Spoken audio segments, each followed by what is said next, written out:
Esta conferencia es sobre trauma ocular indirecto.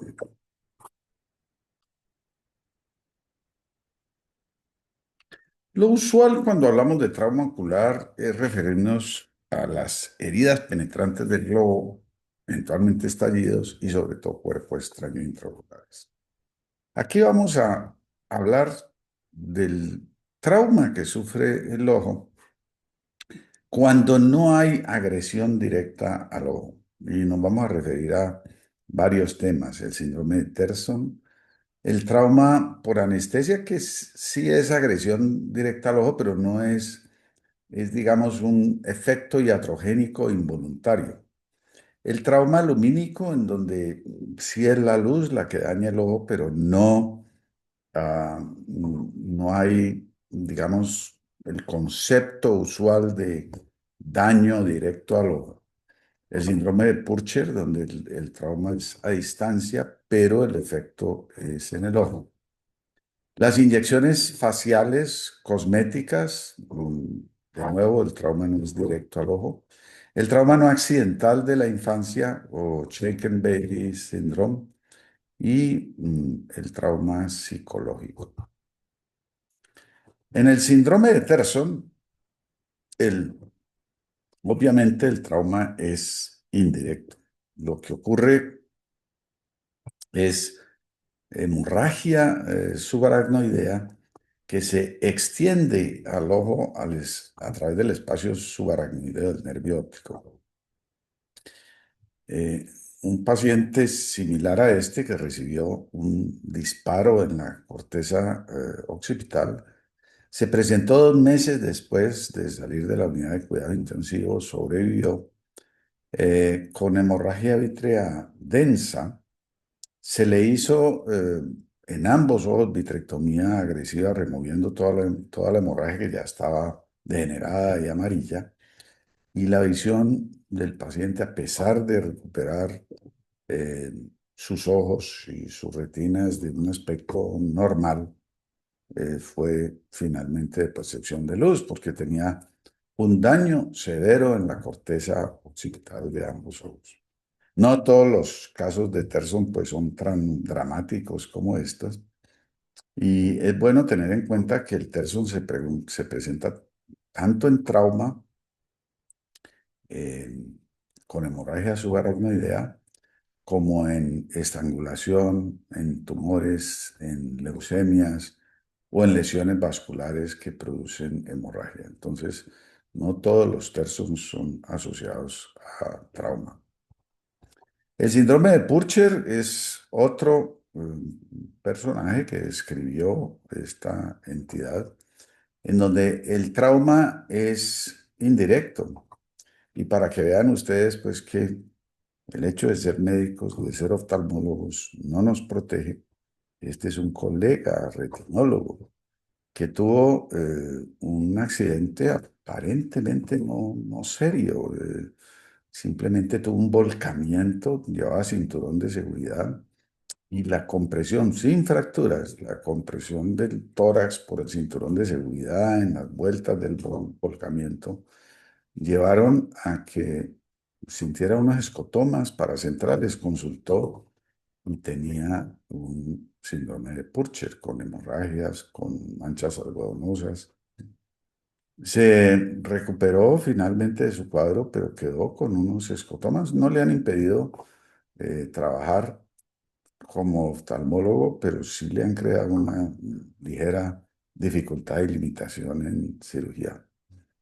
Este es un caso de trauma torácico severo, aplastamiento de tórax, donde ya el cuadro fue mucho más severo y el daño permanente mucho más serio. El Purche se presenta en fracturas de huesos largos, en aplastamientos, sobre todo de tórax. Se puede presentar en barotrauma. Allí se ven estos buceadores, sobre todo los que bajan a profundidades muy grandes, o a veces en los que hacen saltos de aviones. El Shaken Baby también, o sea, el trauma accidental de la infancia y trauma intraparto, que a veces en niños pequeños recién nacidos ven este tipo de lesiones.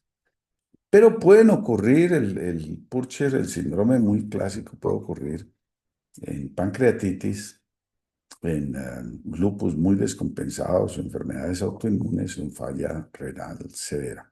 Entonces, se debe tener en mente que este cuadro se presenta en una gran variedad de patologías sistémicas. El trauma por luz, aunque estrictamente no es indirecto, puesto que la luz hace el daño directo al ojo, pues lo meto aquí porque no es un objeto, pues es un medio físico el que hace el daño. El, ah, Esto llegó en un momento dado a las tiendas de juguetes en Colombia y comenzamos a ver daños serios, hemorragias maculares, quemones maculares, y logramos rápidamente con el reporte de los primeros casos que el Ministerio de Salud prohibiera estos láseres. Terrible juguetico que puede producir daños muy serios en los niños. La lesión macular solar, pues es difícil que alguien sea capaz de hacerse daño porque duele y molesta mucho la luz solar. Pero este fue un caso de un paciente que llegó con lesión bilateral macular y la historia era que se iban a un potrero, comían hongos que crecen en la boñiga, se juntaban varios y se conectaban pues con la energía planetaria y cósmica mirando al sol. Y bajo el efecto de hongos sí lograban quemarse la mácula. Afortunadamente, pues esto paró.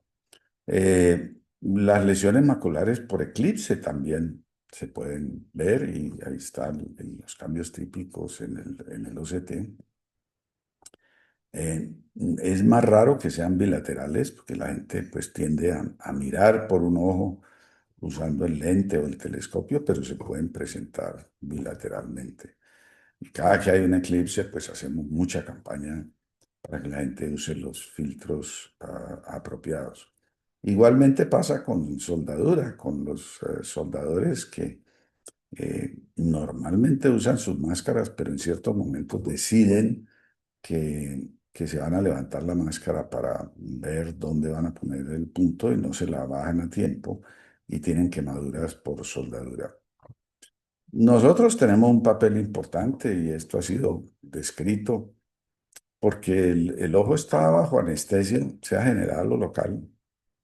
Ponemos una luz muy fuerte de microscopio y podemos producir quemaduras maculares. A veces no en toda la mácula, pero sí para foveales. Entonces, debemos ser conscientes de que en una cirugía larga, en donde estamos viendo reflejo rojo, pues no hay necesidad de tener la luz al máximo, no tiene que estar coaxial.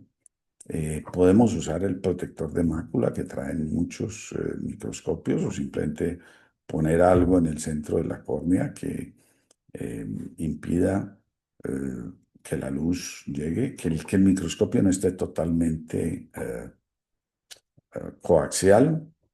Y todo esto especialmente si la cirugía está muy demorada.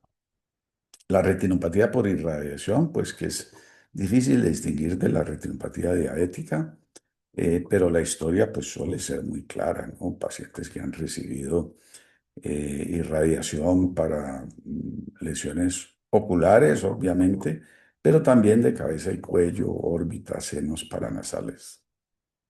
Otra forma de trauma indirecto, que no es tan indirecto, pues es la anestesia.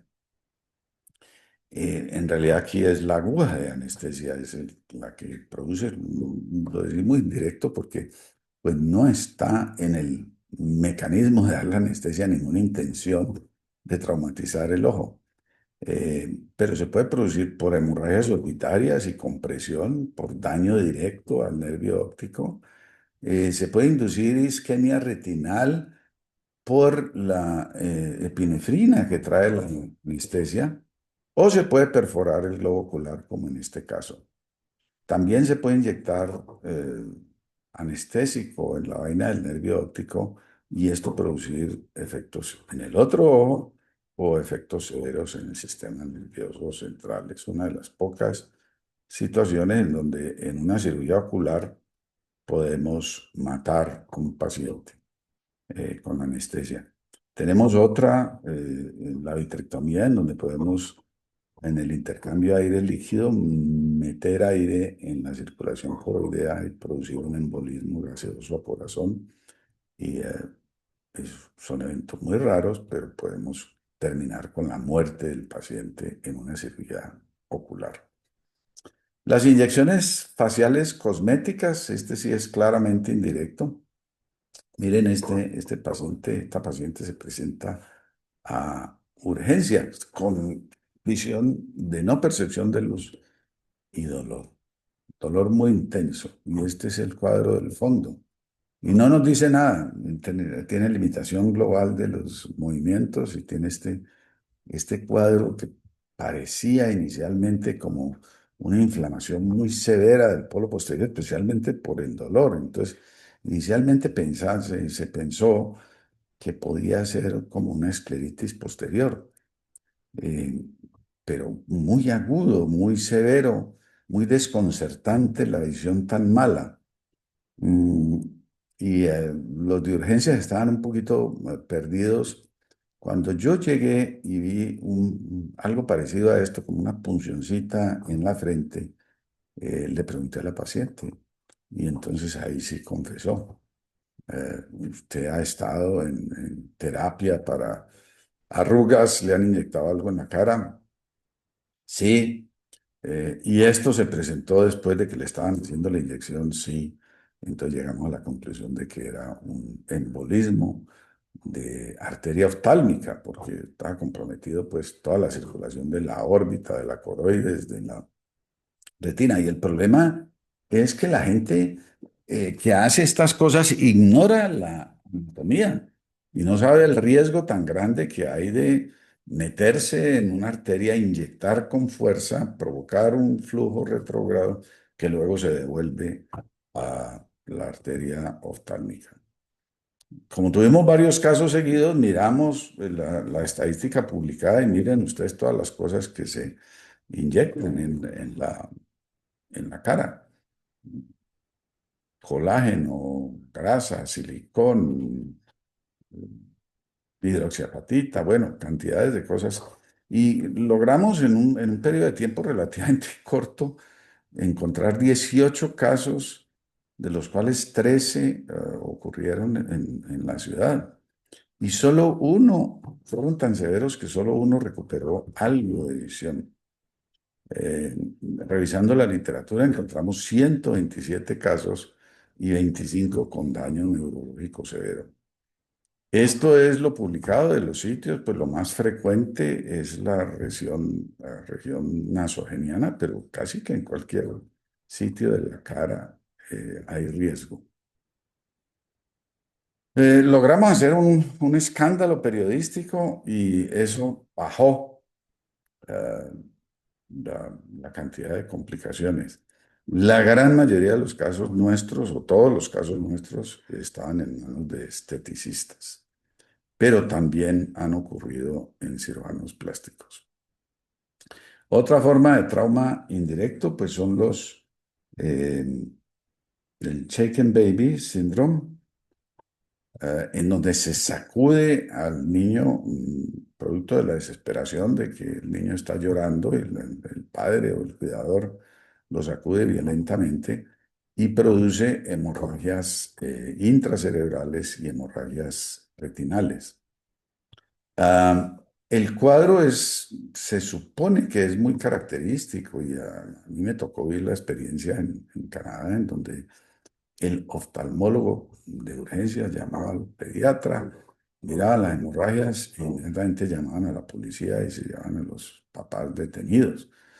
A mí eso siempre me pareció exagerado porque las hemorragias pueden ocurrir posparto, por retinitis, poslinfoma, asociadas a leucemia, en anemia, en retinopatía de Purcher por traumas no provocados en Terson, en oclusión venosa o en RUP. Entonces, me parecía que esa conclusión tan rápida de que esto es trauma inducido por los padres, pues uno debe ser cuidadoso en eso.